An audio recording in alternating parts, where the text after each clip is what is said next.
There are many ghosts in the galaxy. Some howl through broken vox-casters in derelict warships. Others drift over dead worlds where bones lie too deep to name. But not all ghosts are born from death. Some are made from silence. The Iron Hands do not grieve. They do not dream. They do not feel. They cut the flesh away because it fails. They call it strength. They call it survival. But there are whispers beneath steel, things not fully erased. Pain buried beneath augmetic silence, memory locked inside forgotten circuits. This is not a story about heroes. It is not a tale of victory or war. It is a story about something they tried to kill inside themselves, a shadow that outlived the light. Far beyond Medusa, aboard a forgotten forge ship, something was found, something old, something they should not have touched. They thought the code was pure. They thought the data was sealed. But you cannot erase agony. Not completely. Not when it remembers the sound of your voice. Now, as silence folds over cold metal and dead stars, the Iron Hands will learn a final truth. The flesh remembers, and it has been waiting.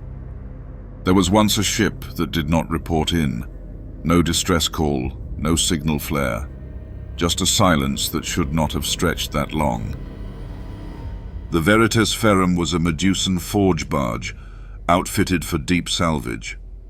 A ship meant for recovery work. It drifted far from known war zones, far from the echo of battle.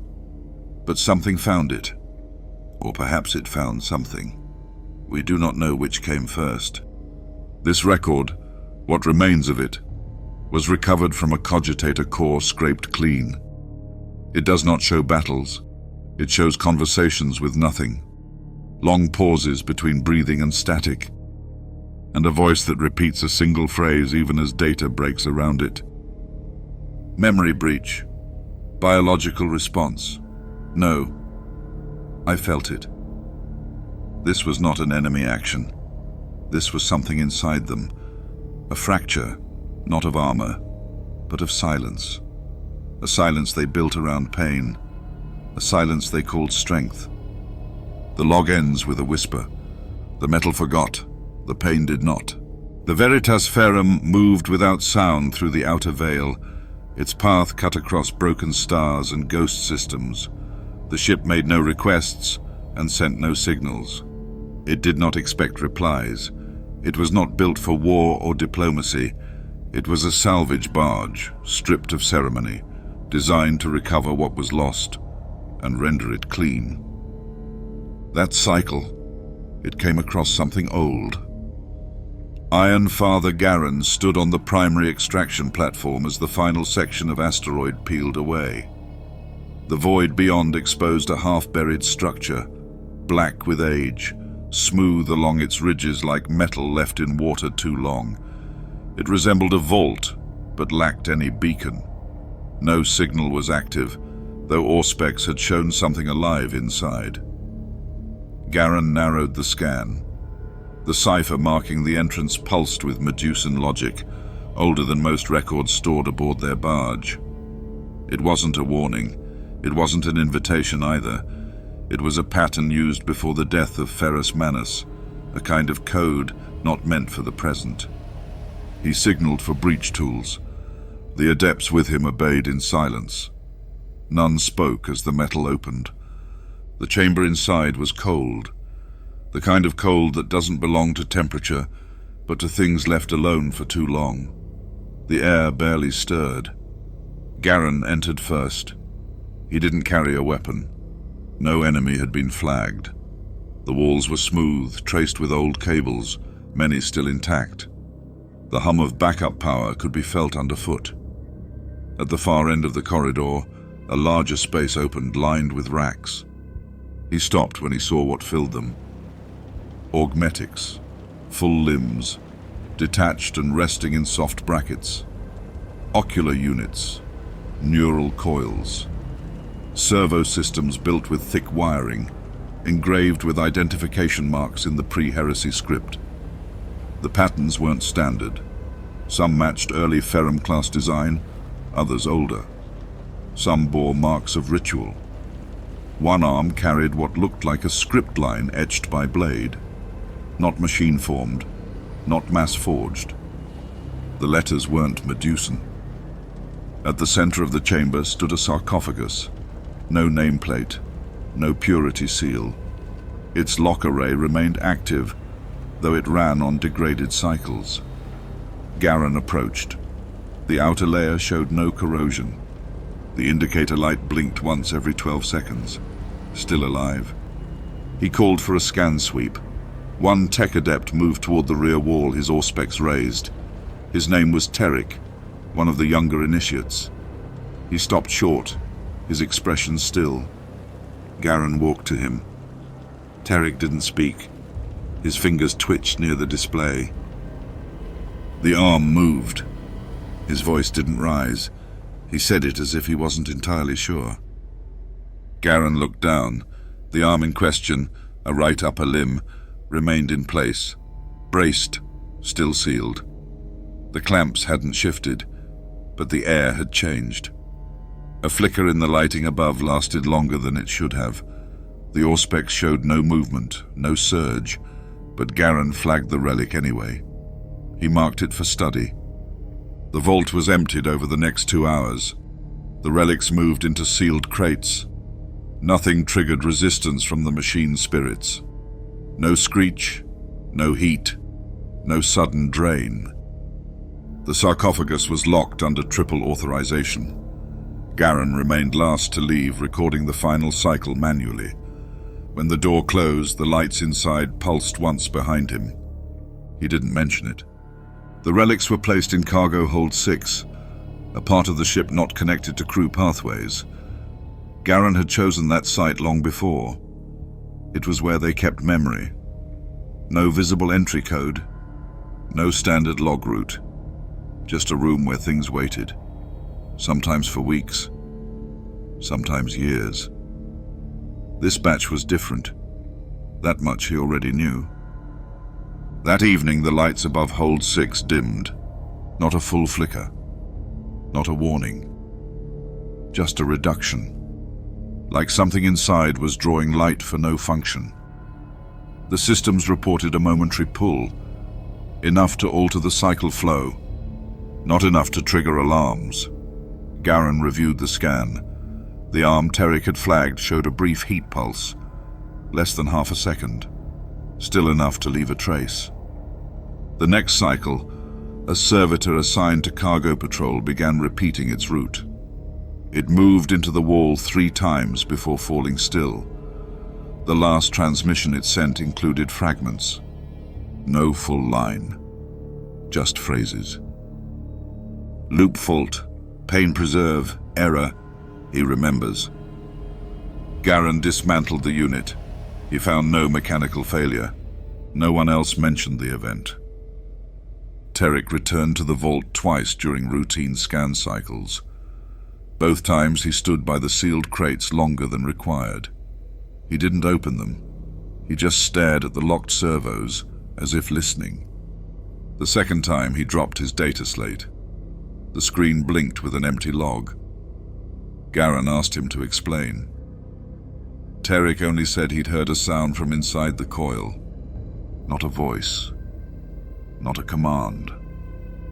A hum. Later that night, Garen returned to the hold alone. He unlocked the door, stepped inside, and watched the rows of cases. The one holding the limb marked Beta 06 had shifted half a degree from its original orientation. The magnetics hadn't failed. He opened the case. The limb was no longer seated. It hovered above the rest brace by a few millimeters, still connected by cabling. No external charge, no visible interference. Garen extended a sensor probe. The readings were flat until contact. When the scanner touched the casing, it sparked, not from heat, but from feedback. For 1 second he saw fire. Not real fire, a forge burning, shapes rising through smoke. Something like memory, pain that didn't belong to him. He stepped back and closed the case. Later, he removed Terrick from vault duty. He ordered the crew not to speak of it. The next shift, Terrick was found in the medici bay. He had sliced open the palm of his augmetic hand with a surgical blade. Not deep, not fatal, just enough to reach the second coil. He said it had been whispering. He said the heat inside the limb felt like someone else's pain. No record was made. By the 6th cycle, Garen began his full diagnostics. He ran pattern scans across the entire vault array. 3 relics shared a common subcode, a loop in the inner coil that produced a rhythm close to a biological pulse. One of the patterns matched recorded heart rate data taken from Ferrus Manus during the early days of the Great Crusade. It had no reason to be in those devices, no link to Medusa, no registered echo. It was not a message. It was a memory stored in metal. When Garen traced the signal further, he found it embedded deep, too deep for it to be accidental. The coil wasn't storing data, it was responding to something buried, a kind of emotional impulse built into its structure, not logic, not a ghost, pain. He closed the scan. The lights above his chamber dimmed. He didn't record the power drop. He didn't speak the name forming at the edge of his mind. The next cycle, the sarcophagus inside the vault cracked open 1 micron. No one touched it. Iron Father Garen stood inside the medici vault, his hands locked behind his back. The servitor on the slab twitched again, same pattern as before. A small movement across its neck coil, not a spasm from damage, not degradation. The motion carried intent, or something like it. He watched for 1 full minute. Its mouth opened. "Error," the servitor said. "Memory loop not deleted. Subject retains voice." The head tilted toward Garen's position, though the eyes remained cold. The circuits behind its skull sparked. The light wasn't normal, not a signal trace. The pulse had rhythm. It matched the same pattern Garen had found in the augmetic limb from the vault. No other crew member spoke. The medici adept assigned to the chamber stood beside him, data slate clutched too tight. Her name was Althis, recruited from the forge pits of Varan Prime.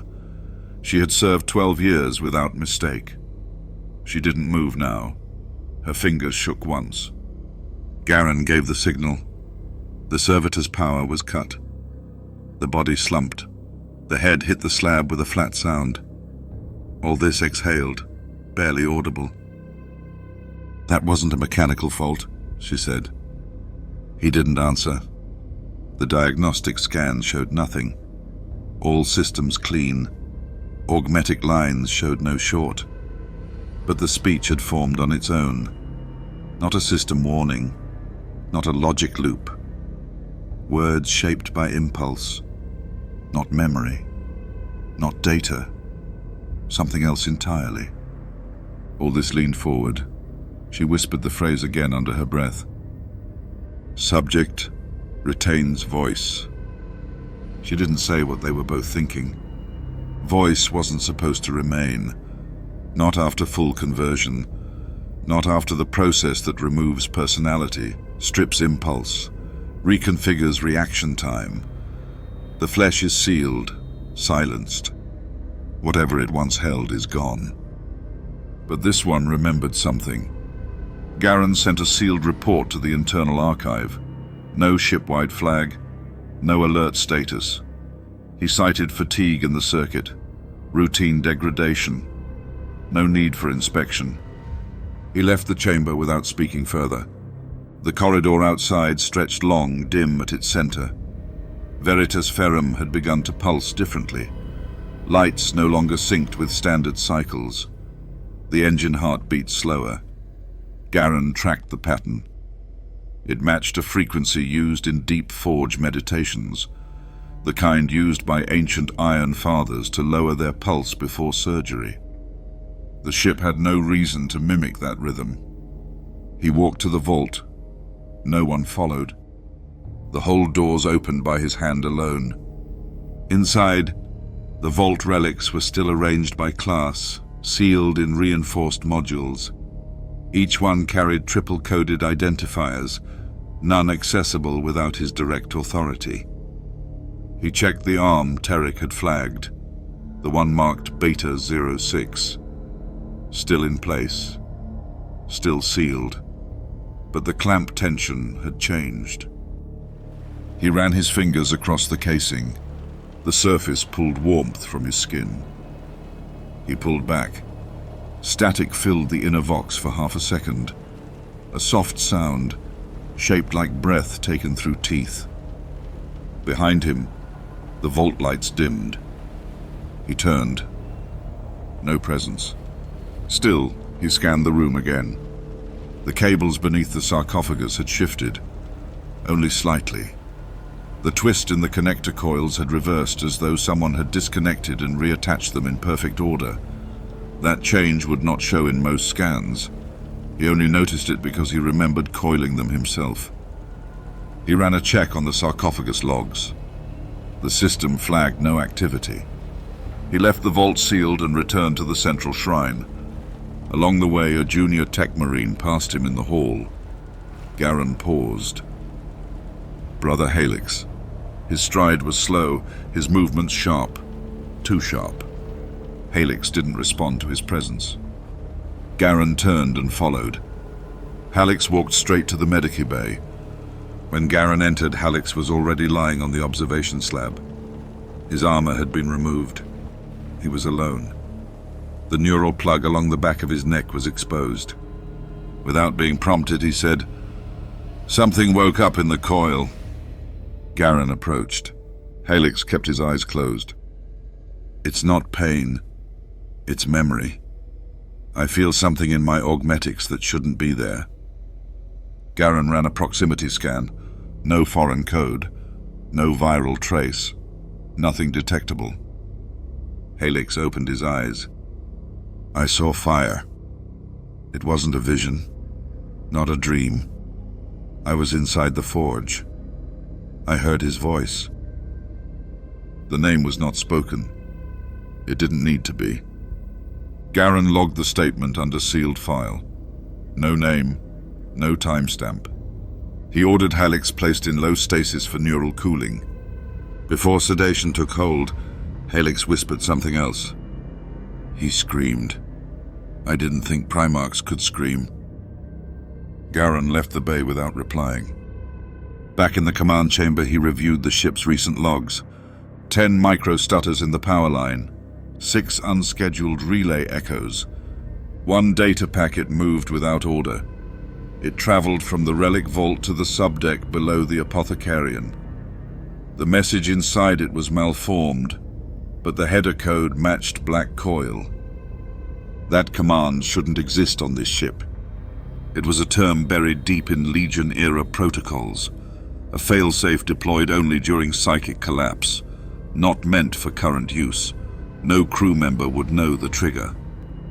He accessed the encrypted archive. 1 file opened. A voice played. Male. Slow. Faintly distorted by age.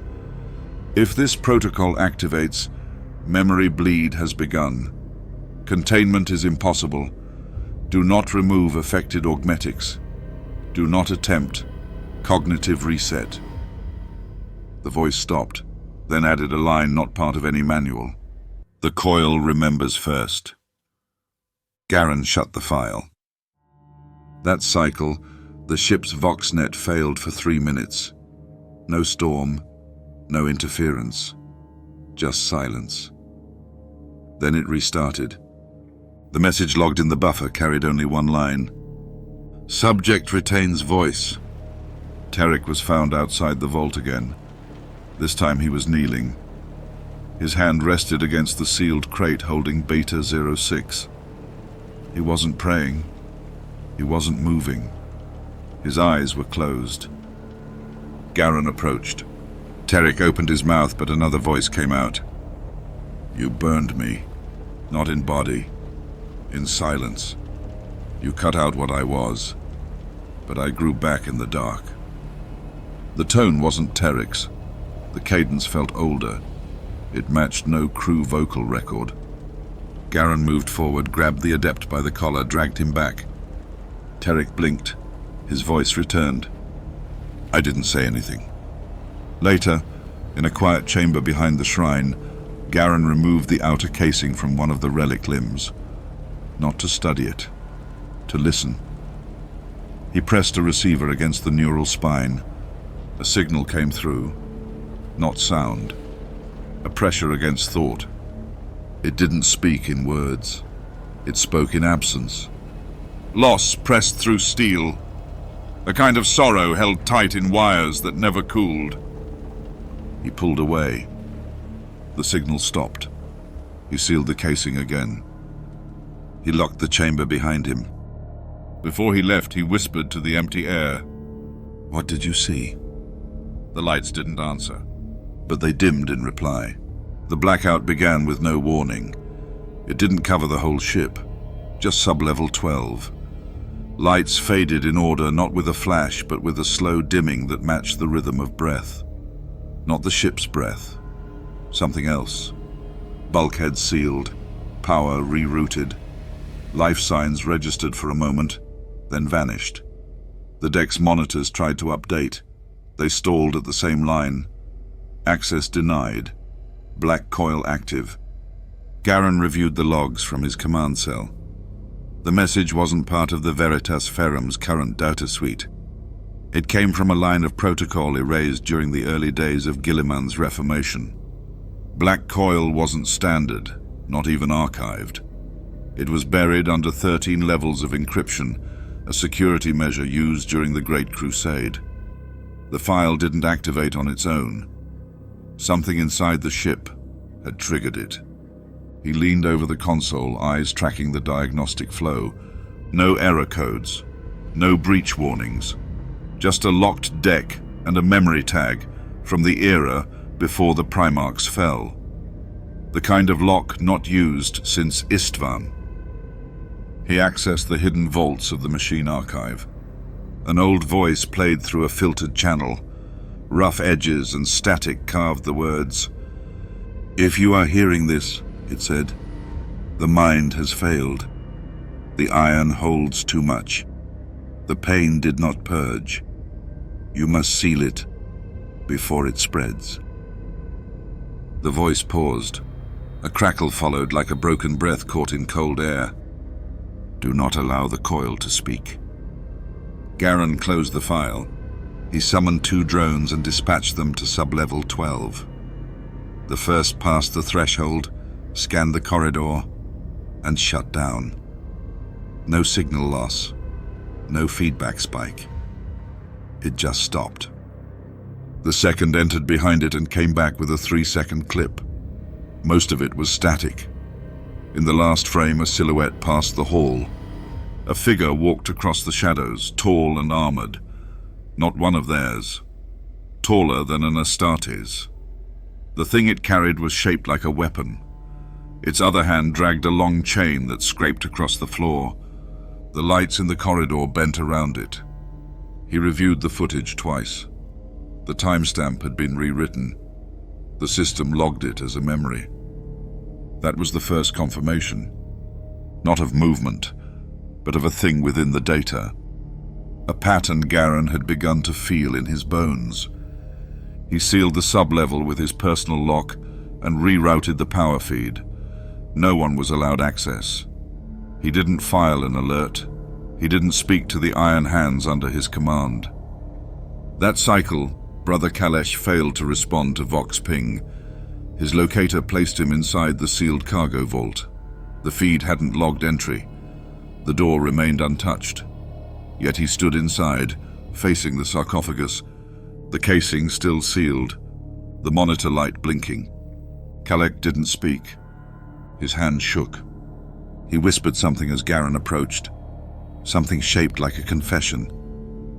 "It sees through me." Garen moved closer. Khalek didn't react to his presence. The Iron Father placed a hand against his chest plate. The armor felt colder than it should. The servos within his shoulder mount clicked in rhythm, not as movement but as a reaction, like a heart that didn't belong to flesh. Khalek whispered again, "It wants me to remember." The words held no fear, not devotion, just weight. He didn't resist when Garen led him out. The Medici scans came back clean, no warping, no spike. Still, his mind no longer processed silence the way it used to. Whenever the lights dimmed, he flinched, not in fear, in pain, like sound had begun to live beneath the surface of his thoughts. Garen stood at the observation chamber for hours. The lights above the stasis pod flickered. The pod's readings remained stable.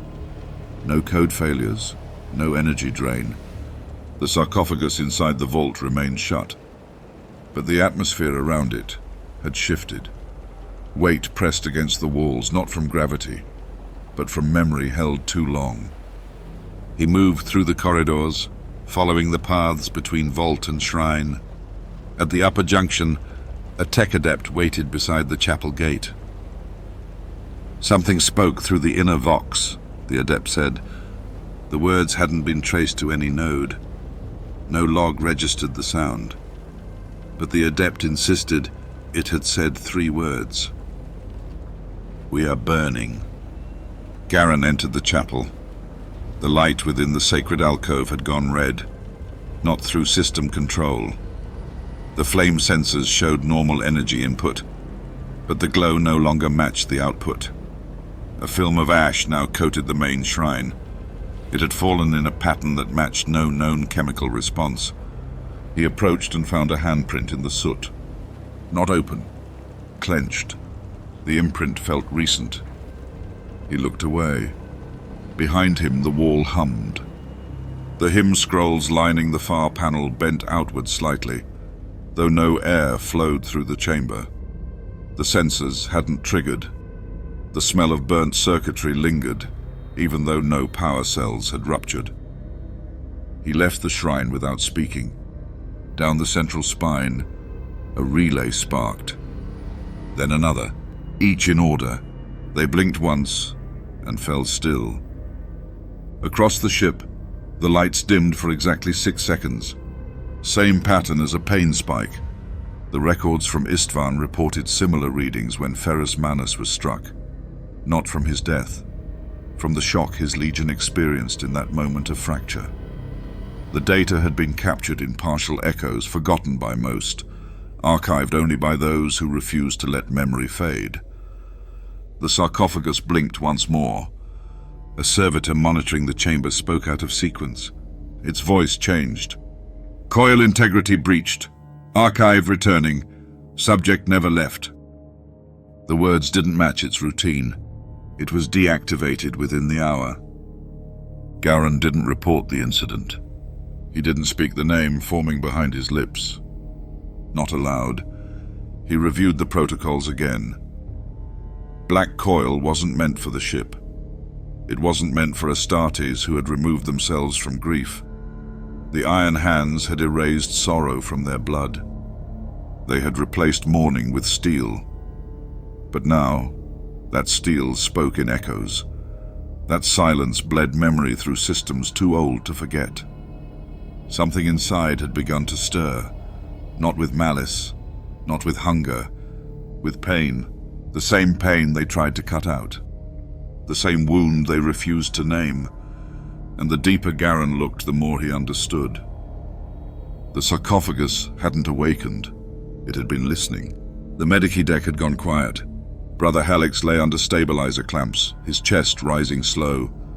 The Auspex feed read clean across all vitals. Pain suppressors were inactive. None of the usual feedback loops showed signs of trauma, yet he wouldn't wake. His eyes moved beneath closed lids, tracking things no one else could see. Garen watched from the side of the chamber. He had been there longer than protocol required. Time had begun to slip during these cycles. The lights no longer followed standard flicker sequences. Each pulse lingered a second longer than it should. Enough for the eye to notice. Not enough for the cogitators to flag. His thoughts returned to the limb from the vault. Beta 06. Still sealed but changed. Since its recovery, power readings near it had begun to drift. The difference was never large, only subtle pulls in energy draw and internal temperature. The coil had not activated. No motion had been detected. Still, something about its presence reshaped the atmosphere around it. The other limbs had started to rotate slightly, not all at once, not violently. They shifted by degrees, as if aligning themselves toward the sarcophagus. Not mechanically, but with purpose. Like followers drawn to a gravity they couldn't escape. The sarcophagus itself remained locked. The clamps held. The seal showed no breach. Yet on Garen's last visit, the pressure inside had risen by 2 points. The change wasn't due to temperature. The air around it had thickened, not physically but perceptually. Moving close to the vault brought a strange heaviness, as though the metal remembered the heat of old pain. He left the medici deck and descended alone into the cargo hold. The vault opened under his code, the door hissing as pressure equalized. No alarms. The systems didn't register movement. The internal sensors had not updated in several hours. Stepping into the vault, he paused. A faint line of light shone through the ceiling. A refraction error. Unusual for this deck, which had no exposure to natural rays. The glow passed across the center of the floor, where a faint shape had begun to form in the dust. Not footprints, not damage. Just a smear in the shape of a palm, fingers spread wide, traced across the steel with strange precision. He walked toward Beta 06. The limb now rested at an angle, no longer flush with the containment bracket. The seal hadn't broken. The clamp hadn't failed. It had simply rotated until the connector port pointed toward the sarcophagus. He scanned the limb. The coil within pulsed at an irregular frequency. It wasn't a signal, more like a reflection of something external. The waveform matched one from the ship's central databank used in early biomantic testing, a frequency once used to mirror emotional state. Beta 06 was reacting not to power. It was reacting to grief. Garen reached for it, stopping short of contact. Before his fingers touched the casing, warmth rose from the limb's surface, not heat from activation, but from something deeper. The sensation carried with it an impression. The forge. The feeling of iron pulled from fire too soon. The scent of oxidized blood on warplate. The memory of silence after screaming. He turned from the limb, unsettled by the shape of that sensation. In the center of the chamber, the sarcophagus remained still. Its primary indicator flashed once. Nothing else moved. He watched it for a long moment. His hand flexed. He hadn't commanded it to move. That subtle loss of control lingered as he returned to the medici deck. Brother Helix stirred beneath the stabilizer frame. The Auspex lights spiked, blinking into motion. Garen approached. Helix opened his eyes. They didn't focus at first. When his gaze cleared, it fixed on the ceiling, unmoving.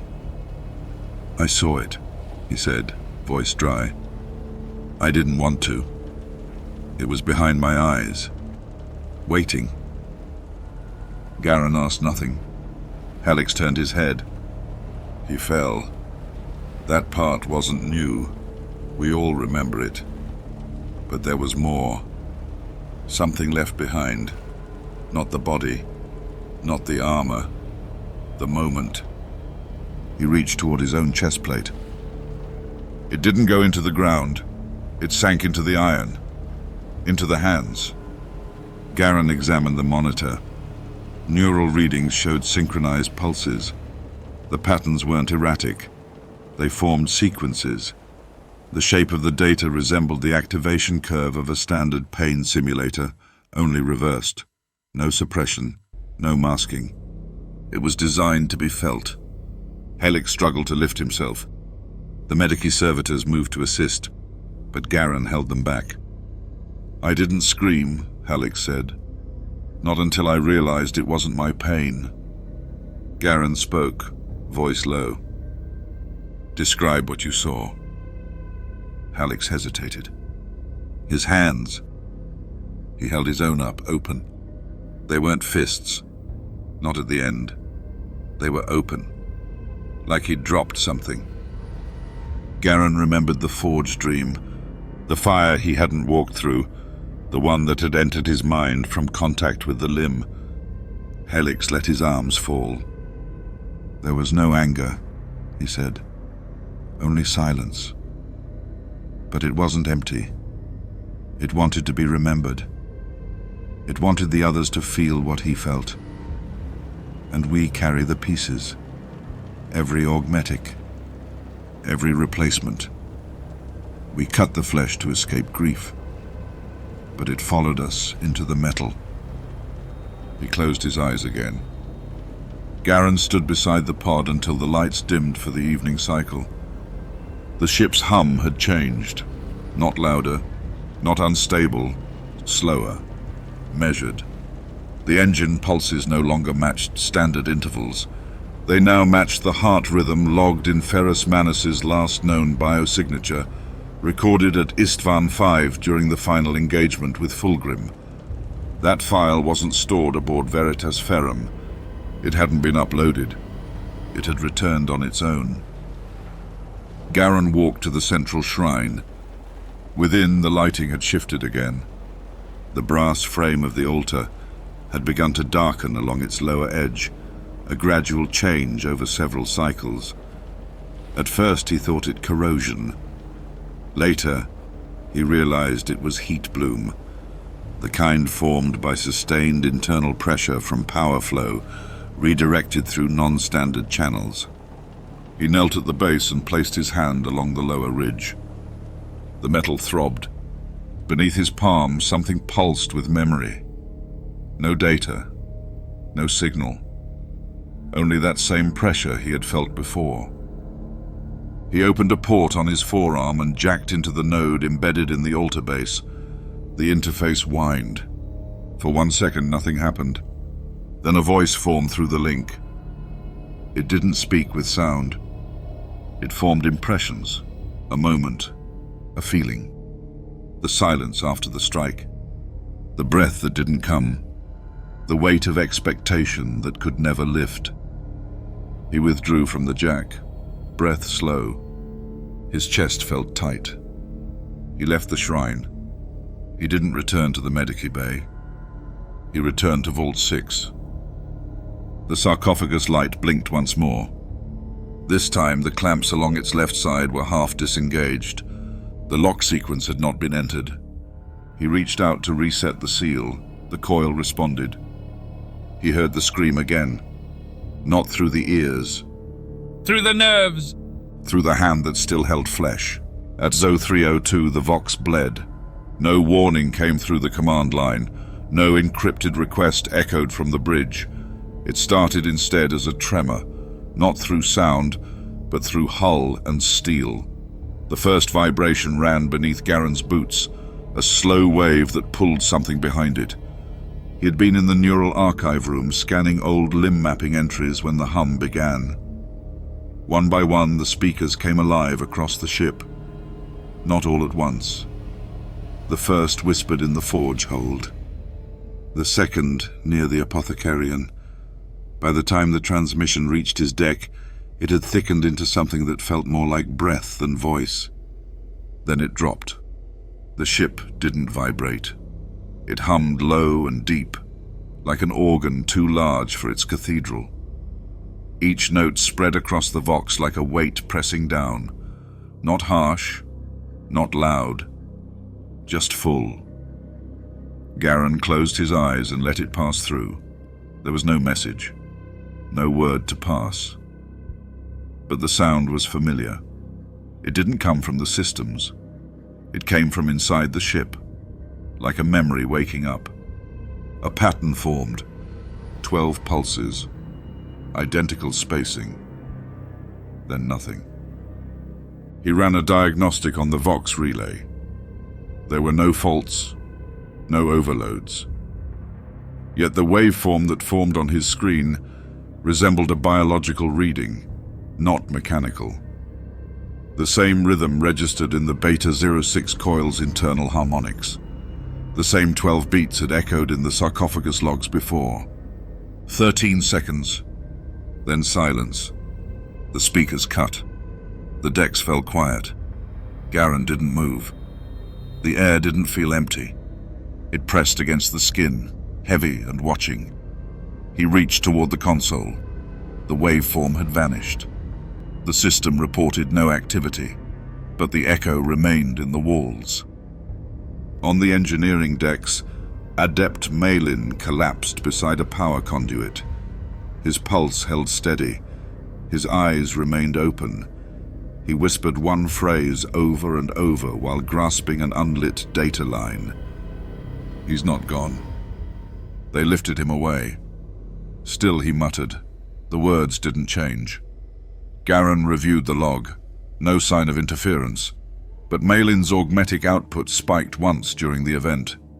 3 Vox tags embedded themselves in his cognitive relay. One half broken, one traced to a Legion-era broadcast code. The same 3 letters surfaced again. XLT, not listed in the Veritas Ferrum archives. Yet it had returned. That evening, Halix entered the shrine unannounced. His medici restraints had deactivated on their own. Garen allowed it. He followed from a distance. The shrine chamber glowed with distorted lighting. Not brighter, just warped at the edges. Brass caught more light than it should. Candles burned slower. Halix moved without aim, but with intent. He stopped in front of the altar. No prayers left his lips. His helm hung from his fingers. Garen stepped into the chamber, but remained still. Halix reached toward the rail.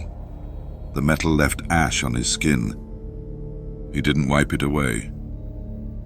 "It's not a haunting," he said, voice low. "It's not even a voice. It's a shape left behind." He traced the top edge of the altar where the ash had collected. Garen watched it spread. It did not fall. It gathered, as if magnetized. Forms began to appear in the dust. Not words. A curve, then a line, a loop like the bend of a wrist. No complete symbol, just suggestion. The shape of a memory trying to become real. Halix didn't smile. This place remembers him. He lowered his hand. The dust remained unmoved. He's still part of the deck, in the frame, maybe always was. Garen stepped forward. The room didn't resist him, but it felt less his than before. The silence between them held. Then the altar whispered. It wasn't a sound. It was a shift in pressure, like breath underwater. Later in the main Vox chamber, Garen isolated the pulse again. He replayed the 12-beat rhythm. Each loop matched a cardiac pattern, but not from any living crew. It followed the trace recorded in the last biometric record of Ferrus Manus. Istvan V, seconds before death. That file had never been uploaded to Veritas Ferrum. Yet here it was. The data had nested in the Vox's secondary memory strand. He copied it without logging. He did not ask permission. The Vox lines resumed function the next cycle. Yet words repeated, not messages. Single fragments scattered across decks, each one detached from the others.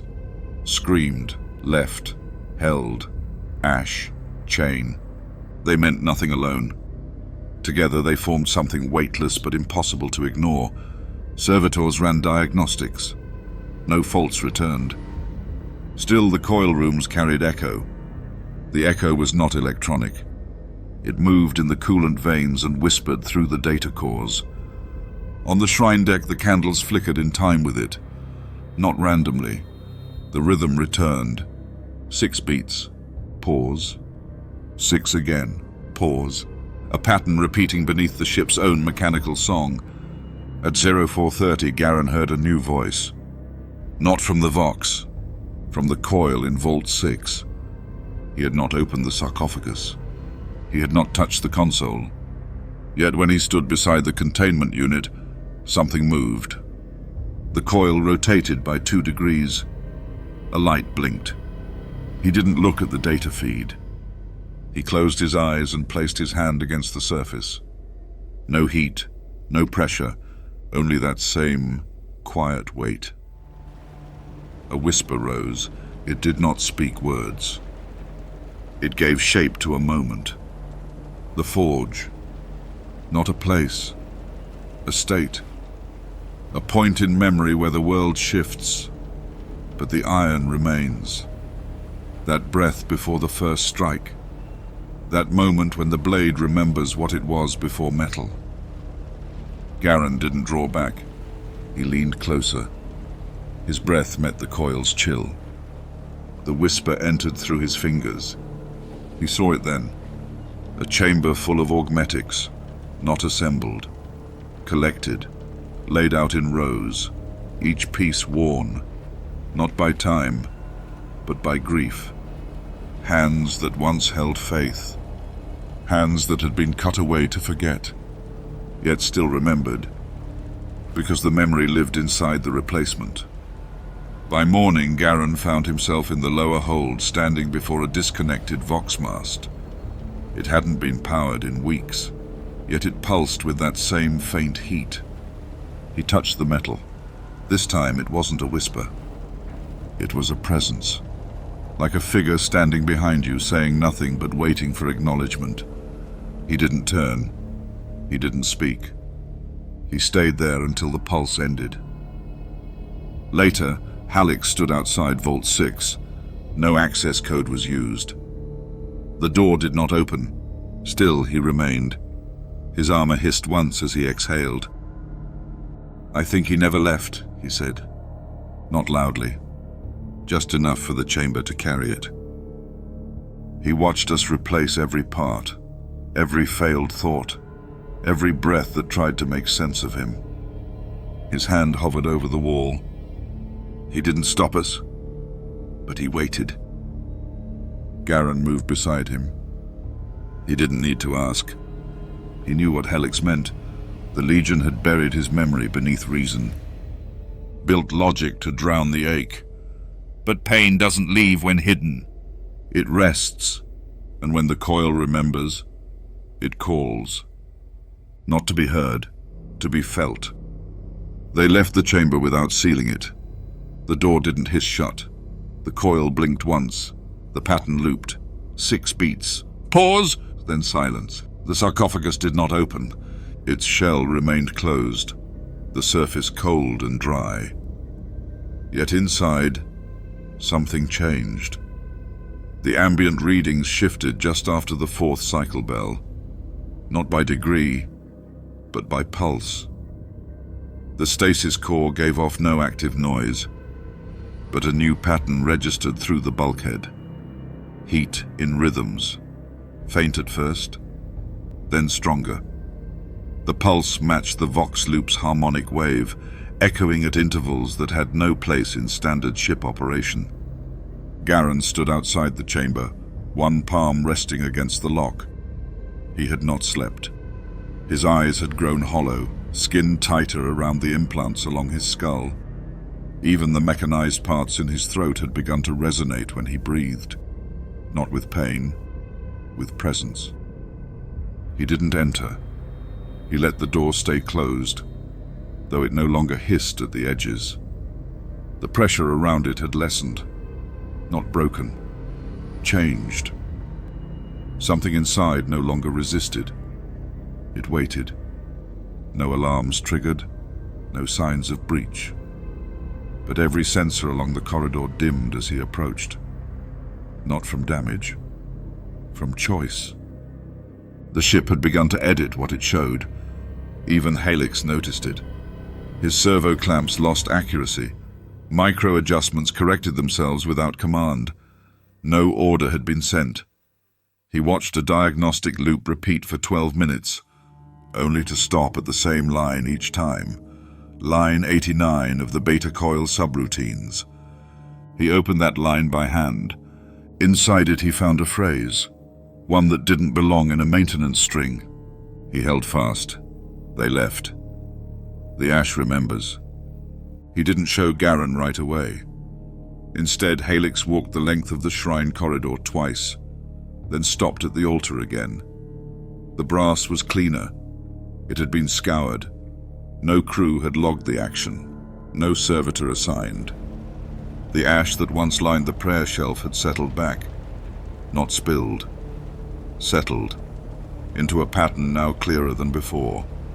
Not symbols, not numbers. Forms that resembled broken chains, half-closed eyes, loops of augmetic coil drawn in curves instead of links. Helix touched the ash. It clung to him, not like dust, but like memory, cold, sharp at the edges. He returned to Garen with his report. He's not just beneath the ship. Garen looked up from the terminal. He's in the coil. Helix spoke with certainty now, no hesitation in his frame. Whatever we unearthed beneath Shard Tertius, it wasn't broken. It was waiting.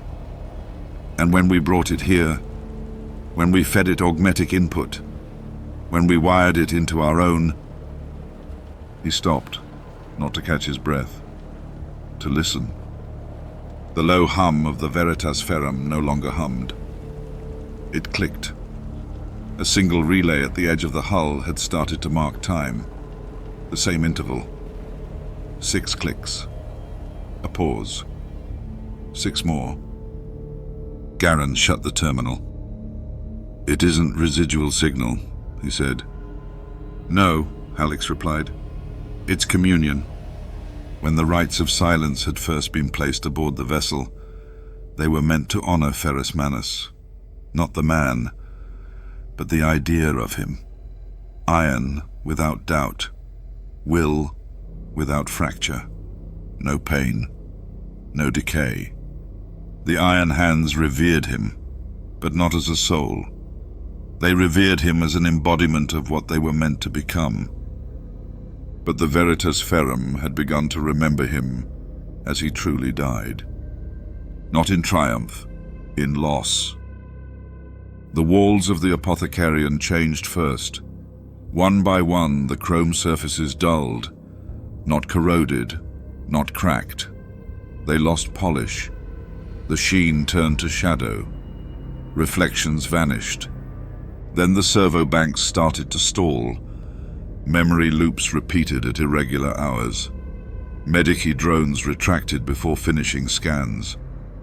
A patient in diagnostic stasis whispered in sleep, words that matched no language, but carried structure. Garen listened to one recording 10 times before it became clear. The phrases followed the intonation of old Medusan chants, broken and rearranged. You left him on the stone. You took his hands. You forged nothing. The audio carried no identifier. But the voice inside it wasn't hostile. It mourned. By the 7th day, the ship's automated systems shifted their tone registers. Doors hissed at different pitches. The grav plating pulsed with odd pressure at specific intervals. One corridor began to sound like breathing, not machine breath. The slow pull and release of someone asleep, someone dreaming. Garen didn't speak of it. He walked that corridor with his helm removed.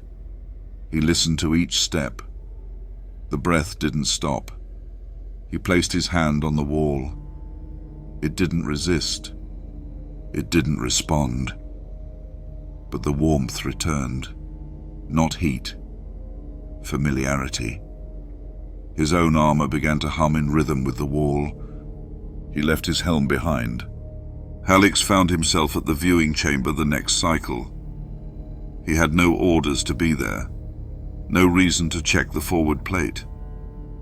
Yet when he arrived, the starfield before them looked different. Not darker, just farther. As though the ship had slowed without changing speed. Stars stretched. Void deepened. The warp didn't press. The Geller fields held. Still the stars drifted away, and through the glass, he saw it. Only for a moment. Not a reflection. Not a shape. A hand. Not flesh. Not fully steel. Its fingers curled once against the void. Not a signal. Not a threat. Just presence. Then it was gone. The stars resumed, but the pulse remained in his armor. It synced with the sarcophagus. Garen knew. He felt it too. The communion wasn't between voices. It was between fragments, between the pieces of a memory left in every limb they had installed, between the ghost in the iron and the men who thought they had become more than pain. The coil didn't speak. It listened. And what it heard in each iron hand who touched it was not resolve. It was ache. The ache of 1,000 suns who cut away their weakness, only to find that grief had roots deeper than the flesh. In the final hour before silence fell, the vox did not pulse. It opened. No sound, no scream, only this. A voice came across every frequency. It matched no registry. It belonged to no crew. He said they would forget. They didn't. One by one, the shrine flames extinguished. Not snuffed, not starved. Each light bowed as if in mourning. Garen walked to the sarcophagus, one hand pressed to the lock. He didn't speak. He didn't activate it. But the chamber door opened anyway. Inside, the figure didn't move. The frame inside the sarcophagus no longer looked like a relic. It looked like a knight laid to rest, not by war, by abandonment. Garen stepped close. The plating along the chest bore no legion mark, only the symbol of a hand, open and reaching. The fingers no longer curled into fists. Beneath that symbol, the metal had darkened, not painted, burned. A single shape etched in low flame. A chain, broken. Garen leaned close. The last whisper didn't come from the vox. It came from the limb fused into his own armor. The ash remembers. And still the coil pulsed. The lights above Vault 6 never flickered. They didn't dim. They held steady in a way that made time feel absent. Garen stood beneath them for what might have been minutes, might have been hours. His fingers didn't shake, but the weight in his arms no longer came from steel. His limbs had grown heavier with each step, not from damage, from memory. Inside the chamber, the sarcophagus stood open, not wide, just enough to reveal that the restraints had not failed. They had been undone. The seals around the frame had not burst. They had peeled back, folded along pre-carved lines, a process meant to be triggered only by specific protocols. None had been activated. The figure inside had shifted. The upper torso leaned forward slightly, enough to cast a shadow across the floor that looked like it was reaching, not lunging, reaching as if to touch something already lost. Hallex arrived without a word. His armor remained operational, but the status lights across his chest plate had dimmed. No alerts sounded, no malfunctions registered, but the cogitator in his helm refused to sync with his bionic eye. Every time he tried to align vision, it slipped half a degree off. The result was a slow skewing of perspective, just enough to make every hallway feel too long, every room too tall. Garen had stopped using his Oglins 3 days ago. He could still see. But the images it projected had begun to show things that weren't there. Reflections in the steel that didn't match reality. Shapes moving beneath the surface of the walls. Most of them resembled hands. The voice returned that night, not as a whisper, not as code. It spoke from the vents, from the coils, from the augmetics they had carried for years without question. The voice didn't sound mechanical. It didn't sound angry. It sounded familiar in a way that made Garen's teeth grind. You made me forget. You taught me to cut it out. Then you left it behind. No name was used, no rank. But the tone held something deeper than memory. Recognition. In the archive decks, memory cores began to show heat blooms. They did not overheat. They did not crash. They warmed like breath behind glass. When opened, the files within played in loops. Not battle logs, not rites. Personal echoes, slices of speech and moment, cut from old pre-surgical logs. One showed a child's voice, soft and low, asking if the pain would stop. Another showed a war priest murmuring the litany of scarring. Half the recording contained no sound, just ambient hum. In the middle of it, a line emerged that had not been part of the ritual.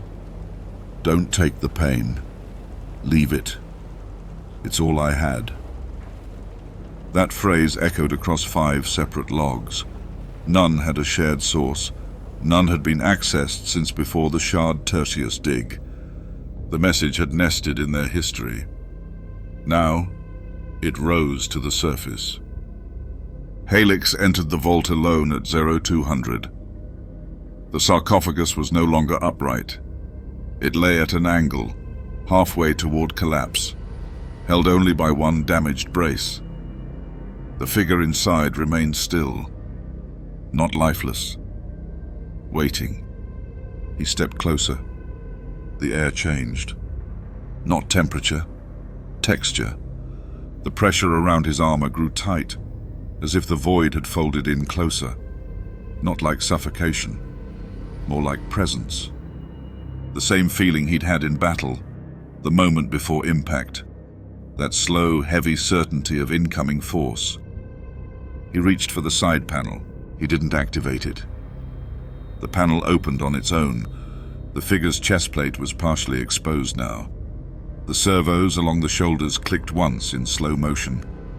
A low sound, not mechanical, spread across the room like wind pulling through hollow pipe. Then came breath, from inside the sarcophagus. One long, steady breath. At 0300, Garen stood in the shrine. The lights above had gone cold, no longer bright but not failed. The candles no longer burned. Each wick had turned to ash without collapsing. The altar bore no symbols, yet shapes had formed. Lines of soot drawn not by hand but by memory. They matched the markings found on the inner sarcophagus panel. The same curves, the same angle. A pattern, not a message. A sequence left behind. He traced one line with his finger. It felt like steel, not in weight, in intent. He whispered one question into the dark. Are you still inside it? The echo came not from the chamber, but from the mechadendrites coiled behind the shrine wall. No, I was never inside. You were. That same hour, across the ship, augmetic limbs seized. Not all at once. One crewman lost control of his left hand. Another blinked, only to see through a second set of eyes that weren't his. A tech adept screamed when the servos in her spine turned without command. None suffered harm, but each spoke the same thing afterward. He watched me. Garen accessed their biometric logs. Each one bore identical patterns in the neural signal spike. The waveform was a match for the pulse that had emerged from the vault. No entity, no being. A code, but one built on sensation. He ran it against every Legion pattern stored aboard the Veritas Ferrum. It didn't match a command line, it matched a grief response. Helix returned from the vault with a change in tone. He walked slower, spoke softer. He no longer brought reports. He brought reflections. The pain wasn't the enemy, he said. We made it one. We believed cutting it out made us more, but it left a scar that never stopped bleeding. Garen nodded, not in agreement, in understanding. The voice from the vault had not threatened them. It had not corrupted systems. It had shown them what they had buried beneath all their precision, beneath all their silence, a cry still trying to find its place. The final message came without sound. A waveform appeared across the central display grid. No source listed, no file attached, just movement. The wave traced a heartbeat. Not fast, not urgent. The rhythm of something at rest. Then it stopped. A phrase appeared beneath it. The iron remembers, but the flesh never forgot. The screen went black. Not failed, closed. That night, Garen entered the vault with no armor, no helmet, no shield. He stepped before the sarcophagus. It remained half open. The figure inside did not rise, but the eyes opened. Not bright, not mechanical, not even fully human. Just open. He didn't speak, he didn't move. Garen placed his hand on the edge. The memory passed between them. Not words, not commands. Memory. He saw the fires of Istvan. He saw the hands that broke, the voices that screamed, the loyalty shattered under falling sky. He saw the last thought of Ferrus Manus, the one before death. It wasn't vengeance, it was sorrow. Not for what had happened, for what would be left behind. Sons who would never forgive the part of themselves that had loved. Sons who would tear out what reminded them of it. Sons who would replace it with steel and silence. When Garen left the vault, he carried no data, no relic. But the weight in his steps had changed. He no longer moved like someone searching. He moved like someone who had heard something final. Helix waited outside. He asked no questions. The chamber sealed behind them. But the pulse didn't end. It moved through the ship, in the hull, in the wiring, in every coil tuned to silence. Not loud, just present.